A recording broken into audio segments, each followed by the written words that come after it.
Online പൂജയും പ്രേതബാധയും തട്ടിപ്പാണോ? അതായത് കഴിഞ്ഞ നിരവധി വർഷങ്ങളായിട്ട് ജ്യോതിഷത്തിലും പൂജ കർമ്മങ്ങളിലും എക്സ്പീരിയൻസ് ഉള്ള ഡോക്ടർ എൻ വിഷ്ണു നമ്പൂതിരി, മുൻ ആറ്റുകാൽ മേൽശാന്തിയായ താങ്കൾക്ക് ABC-ലേക്ക് സ്വാഗതം. ഇപ്പോൾ നിരവധി വർഷങ്ങളായിട്ട് നമ്മൾ കണ്ടുവരുന്നതാണ് ഈ കോവിഡിന് ശേഷം ഓൺലൈൻ പൂജ. വാട്സപ്പിൽ പൂജ ലൈവ് കാണിക്കുന്നു, പ്രേതദോഷം ഉണ്ടെന്ന് പറയുന്നു, ഓൺലൈനിൽ കൂടെ പ്രേതദോഷം മാറ്റിവിടുന്നു. ഇത് തിരുമേനി ശരിയാണോ? അപ്പോൾ എന്താണ് പ്രേതബാധ? അതെ, എന്ന് മനസ്സിലായെങ്കിലല്ലേ ഇതിനുത്തരം പറയാൻ പറ്റത്തുള്ളൂ. അതെ, എന്താണ് ബാധ? അത് മനുഷ്യൻ ആദ്യകാലം മുതൽ എന്താണ് ജ്യോതിഷം, ഇതിനൊക്കെ ഉത്തരം പറയുമ്പോഴേ ഇവിടേക്ക് നമുക്ക് എത്താനകത്തുള്ളൂ. എന്താണ് പൂജ? ഇതാണ്. അപ്പോൾ ജ്യോതിഷം എന്താണെന്ന് പറഞ്ഞാൽ നമ്മളിന്ന് കാണുന്നു ആസ്ട്രോളജി ഉണ്ട്, ആസ്ട്രോണമി ഉണ്ട്. ഒരു വിഭാഗം പറയുന്നു ആസ്ട്രോണമിയേ ഉള്ളൂ, ആസ്ട്രോളജി സ്യൂഡോ സയൻസ് ആണെന്ന് പറയുന്നു. അപ്പോൾ പ്രയോജനം അനുദ്ദിശ്യ ന മന്ദോപി പ്രവർത്തത. പ്രയോജനമില്ലാത്ത കാര്യത്തിന് ആരും ഇറങ്ങത്തിരിക്കത്തില്ല. അപ്പോൾ ഈ ശാസ്ത്രം ഇന്നും നിലനിൽക്കുക, ഇത്രയൊക്കെ പ്രതിസന്ധികളെ ഒക്കെ തരണം ചെയ്ത് നിലനിൽക്കുന്നെങ്കിൽ കുറച്ച് പേർക്കെങ്കിലും പ്രയോജനം ഉണ്ടായിട്ടായിരിക്കുമല്ലോ ഒന്ന്. അതിലുപരി കാൽക്കുലേറ്ററോ മറ്റ് യാതൊരു ഉപകരണങ്ങളോ ഇല്ലാത്ത കാലത്ത് ചന്ദ്രൻ്റെ ഗതി ഉൾപ്പെടെ സംഗ്രാമ മാധവനെ പോലുള്ള ഗണിതത്തിൻ്റെ പയ്യുടെ മൂല്യങ്ങൾ എന്ന് വേണ്ട അതിൻ്റെ മറുകര കണ്ട ആൾക്കാർ, ആ മഹാൻ മനീഷികൾ, അല്ലെങ്കിൽ അതിനു മുമ്പ് വരാഹമിഹിരൻ തുടങ്ങി അങ്ങോട്ട് ഭാസ്കരൻ തുടങ്ങി അങ്ങനെ മഹർഷി പരമ്പരകൾ, ഇവരൊക്കെ എന്തിനായിരിക്കും ഈ ശാസ്ത്രം കണ്ടുപിടിച്ചത് എന്ന് ഉത്തരത്തിൽ നിന്നേ നമുക്ക് ഇവിടേക്ക് വരാനൊക്കത്തുള്ളൂ. അപ്പോൾ ദൈവം ഉണ്ടോ എന്ന് പോലും നമ്മൾ അവിടെ തൊട്ട് തന്നെ ഒരു പക്ഷേ സമയം കുറവ് കൊണ്ട് എനിക്കറിയില്ല, എങ്കിലും ഞാൻ പരിമിതമായ സമയം കൊണ്ട് എൻ്റെ അറിവ്, ഞാൻ വലിയ അറിവുള്ള ആളാണെന്ന് ഞാൻ പറയുന്നില്ല, എൻ്റെ അറിവ് ഞാൻ ഷെയർ ചെയ്യാൻ ശ്രമിക്കുക, അത്ര മാത്രമേ എനിക്ക് പറയാൻ പറ്റത്തുള്ളൂ. അതായത് വേട്ടയാടി പിടിച്ചുകൊണ്ടിരുന്ന മനുഷ്യൻ കാട്ടിൽ ചില ദിവസം മൃഗങ്ങളെ കിട്ടും, ചില ദിവസം കിട്ടത്തില്ല. അത് ഈ പ്രസവിച്ച് കിടക്കുന്ന സമയത്താണെങ്കിൽ കടി കൂടുതൽ കിട്ടും, അല്ലെങ്കിൽ അങ്ങനെയൊക്കെ ഉള്ള ഒരുപാട് പ്രതിസന്ധികളൊക്കെ ഉള്ളപ്പം ഇതിൽ നിന്ന് ബുദ്ധിയുണ്ടല്ലോ മനുഷ്യന്. അപ്പോൾ ലോകത്തിലെ കണ്ടുപിടുത്തങ്ങളെല്ലാം നടത്തിയത് മടിയന്മാരായ ബുദ്ധിമാന്മാരാണെന്ന് പറയും. തലയെ ചുമന്നുകൊണ്ട് കൊടുക്കാൻ മടിയുള്ളതുകൊണ്ടാണല്ലോ ചക്രം കണ്ടുപിടിച്ചത്. ഗുണനപ്പൊട്ടിയെ പഠിക്കാൻ മടിയുള്ളതുകൊണ്ടാണല്ലോ കാൽക്കുലേറ്റർ കണ്ടുപിടിച്ചത് എന്ന് പറഞ്ഞതുപോലെ ഇതിനെ എങ്ങനെ ഓവർകം ചെയ്യാം, ബിൽഗേറ്റ്സൊക്കെ പറഞ്ഞതുപോലെ ആ ബുദ്ധി ഉപയോഗിച്ചു മനുഷ്യൻ. അപ്പോൾ നിരീക്ഷണം, എക്സ്പെരിമെൻ്റ്, ഒബ്സർവേഷൻ, ഇങ്ങനെയുള്ള പല ഘട്ടങ്ങളിലൂടെയാണല്ലോ ഒരു കൺക്ലൂഷനിൽ എത്തുന്നത്.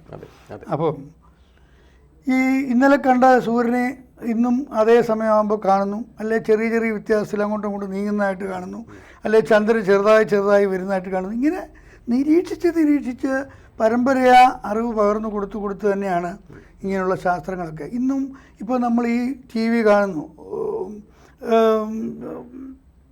ആദ്യമായിട്ട് TV കണ്ടുപിടിച്ചു, അല്ലെ എക്സ്റേ കണ്ടുപിടിച്ചു, അതിൽ നിന്ന് എത്രയോ മനുഷ്യൻ വളർന്നു. അങ്ങനെ ഒറ്റ ദിവസം കൊണ്ട് ഒരാളുടെ സംഭാവന മാത്രമാണെന്ന് നമുക്ക് പറയാൻ പറ്റത്തില്ല. ഇങ്ങനെ ഓരോ മഹർഷിമാരും അല്ലെ ഓരോ മനീഷികളും അതാത് സമയത്ത് അവരുടെ അറിവുകൾ ചേർത്ത് വെച്ചാണ് ഈ ശാസ്ത്രം ഉണ്ടായത്. അപ്പോൾ ഒരു പ്രയോജനമില്ലാതെ ആരും ഒന്നും ചെയ്യത്തില്ല എന്ന് പറഞ്ഞ പോയിൻ്റാണ് ഞാൻ പറഞ്ഞത്. അപ്പോൾ ഈ ജ്യോതിഷത്തിൻ്റെ ആസ്ട്രോണമി കണ്ടുപിടിച്ചിട്ട് ഒരു കാര്യവുമില്ലെങ്കിൽ പിന്നെ അവർ കണ്ടുപിടിക്കത്തില്ലോ എന്ന് ചോദിച്ചാൽ അതാണ്. അപ്പോൾ ഒരു കാര്യം കൂടെ, ഒരു ചെറിയ വ്യത്യാസം കൂടെ പറയാം. അമേരിക്കയിൽ നമ്മൾ സമയം എടുക്കുമ്പോൾ ഒരാൾ കുട്ടി അമേരിക്ക ജനിച്ചാൽ ഈ അവർ സമ്മർ ടൈം എന്നൊക്കെ പറഞ്ഞ മണിക്കൂർ കൂട്ടി വെക്കുക, അതാത് കൊല്ലം പറയുക, അല്ലെങ്കിൽ അമ്മ മാറ്റി വെക്കുക.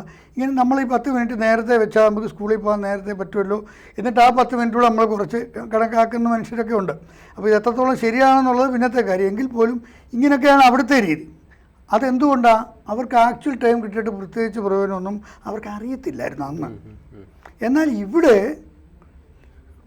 ഈ ഒരു 2 ഇലകൾ തമ്മിൽ വെച്ചിട്ട് ഒരു സൂചി കുത്തിയാൽ അപ്പുറത്ത് പോകുന്ന അങ്ങനെ തുടി, കലാകാഷ്ഠ തുടങ്ങി ഇങ്ങനെ മൈന്യൂട്ടായിട്ടുള്ള സമയം മുതൽ അങ്ങ് കൽപ്പം തുടങ്ങി അങ്ങനെ വലിയ അതായത് ഒരു ഒന്നെഴുതിയിട്ടൊരു എത്ര പൂജ്യം ഇട്ടാലും അതിനൊക്കെ ഓരോ പേര് വരെ സംഘം പത്മഞ്ച സാഗരം എന്നൊക്കെ പറഞ്ഞ് അത്ര ഗർവോ നിഹർവശ എന്നിങ്ങനെ അങ്ങ് വരെയുള്ള ഡിജിറ്റ് വരെ കണ്ടുപിടിച്ചിട്ട് അതിൻ്റെ ഗുണിതങ്ങളും എന്ന് വേണ്ട പയ്യയുടെ മൂല്യം വരെ കണ്ടുപിടിച്ച ആൾക്കാരാണ്.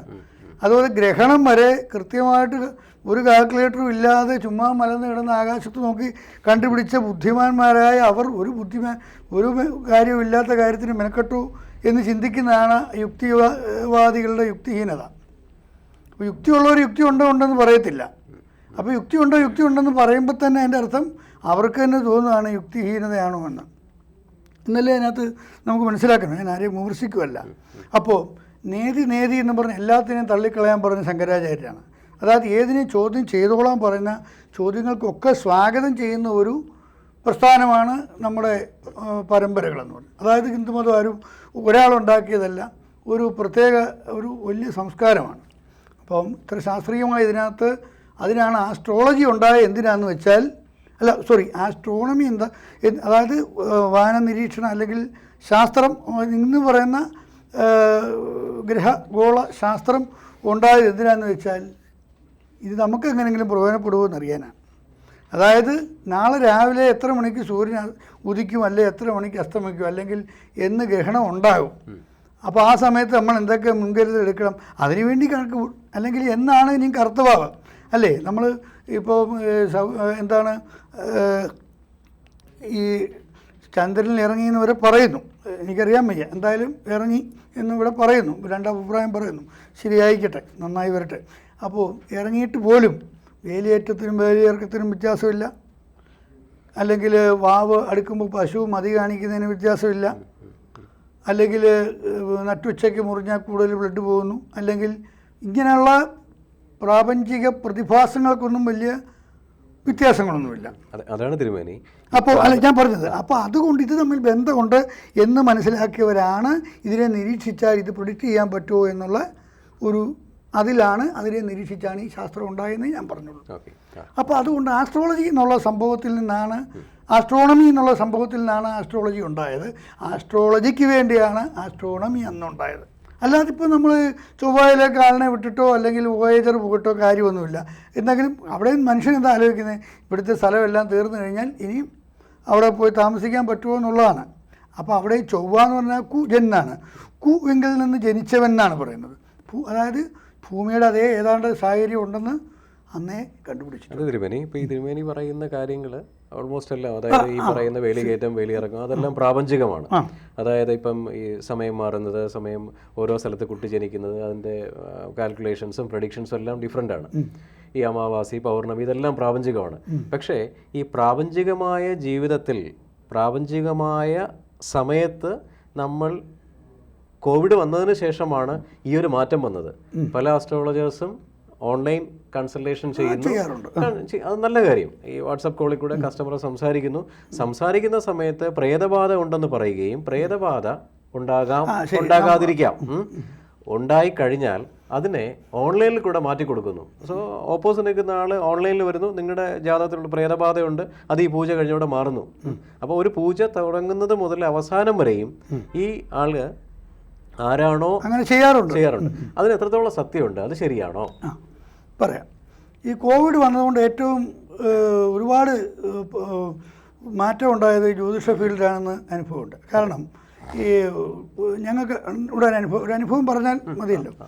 അതായത് ഈ ജ്യോതിഷന്മാർക്ക് കാസർഗോട്ടൊരു രീതിയായിരിക്കും അവിടുത്തെ ക്ഷേത്രങ്ങൾക്കും, അവിടെ തെയ്യം തുടങ്ങിയുള്ളതായിരിക്കും. തിരുവനന്തപുരത്തോട്ട് എന്ന് പറയുമ്പോൾ വേറൊരു രീതിയായിരിക്കും. ഇങ്ങനെ സമൂഹത്തിൽ പലതരത്തിലുള്ള രീതികളുള്ള കേരളത്തിലെ എല്ലാ ജ്യോതിഷന്മാരും തമ്മിൽ വാട്സപ്പ് ഗ്രൂപ്പുകളിലൂടെ ഒരുപാട് ഈ രംഗത്ത് ചർച്ച ചെയ്യാനും പോസിറ്റീവായിട്ടുള്ള ഒരുപാട് അറിവുകൾ നേടാനും കൊടുക്കാനും ഒരുപാട് നമ്മുടെ മണ്ടത്തരങ്ങൾ അല്ലെങ്കിൽ നമ്മൾ ധരിച്ചു വെച്ച ചില തെറ്റിദ്ധാരണകളും അല്ലെങ്കിൽ മറ്റ് തെറ്റെന്ന് വിചാരിച്ച കാര്യത്തിന് മറ്റൊരു വേർഷനും കൂടെ ഉണ്ടെന്നും അങ്ങനെ പരസ്പരം സമ്മതിക്കാൻ പറ്റിയുകൊണ്ട് വളരെ വലിയ മാറ്റം ഉണ്ടായതായിട്ട് എനിക്കൊരു ഞങ്ങളുടെ വാട്സപ്പ് കേരള ജ്യോതിഷം എന്ന് പറയുന്ന വാട്സപ്പ് ഗ്രൂപ്പുകളും അല്ലെങ്കിൽ ഫേസ്ബുക്ക് ഗ്രൂപ്പുകളും ഒക്കെ ഉണ്ട്. അപ്പോൾ അതിനകത്തൊക്കെ നമുക്കത് മനസ്സിലായൊരു കാര്യം, അത് വലിയൊരു പോസിറ്റീവായിട്ടാണ് എനിക്ക് മനസ്സിലായത്. അതുകൊണ്ട് തന്നെ ഒരുപാട് കാര്യങ്ങൾക്ക് ഇത് അന്നേരം ടൈമുണ്ടല്ലോ, ഒരുപാട് ടൈം. ആ സമയത്ത് എനിക്കുണ്ടായ ഒരു അനുഭവം ഈ പറഞ്ഞ പോലെ, ഒരാൾ കുവൈറ്റിൽ ഇരിക്കുന്നു, അദ്ദേഹത്തിൻ്റെ മകൻ US-ലാണ്, ഫാമിലി ബോംബെയിലാണെന്ന് തോന്നുന്നു. ഇവർക്ക് ദുരിതം ഉണ്ടാകുകയും അവർക്ക് ഇതുപോലൊരു പ്രശ്നം വന്നപ്പോൾ ഇത് എങ്ങനെ പരിഹരിക്കണം എന്നുള്ള ഇതുപോലുള്ള സംഭവം വന്നപ്പോൾ വരാൻ നിവൃത്തിയില്ല, ദോഷങ്ങളുണ്ട് താനും. അപ്പോൾ ഇതിനെക്കുറിച്ച് പ്രശ്നത്തിൽ കണ്ടിട്ട് ഇന്ന സംഭവത്തിൽ ഇന്ന ലക്ഷണങ്ങൾ നിങ്ങൾക്കുണ്ടോ എന്ന് ചോദിക്കുകയാണ്. അങ്ങനെ ചോദിച്ചിട്ട് അതുണ്ടെന്ന് പറയുകയും അത് അവർക്ക് അനുഭവം വരികയും നമ്മൾ ചെയ്യുകയും അവർക്ക് മാറുകയും ചെയ്തു. അവർ പറഞ്ഞു ഇങ്ങനെ ചെയ്താൽ മതി. ഞാൻ പറഞ്ഞു നിങ്ങൾക്ക് വിശ്വാസം ഉണ്ടെങ്കിൽ ഉറപ്പായിട്ട് അവർ പറഞ്ഞു ഞങ്ങൾക്ക് മാറ്റമുണ്ട്.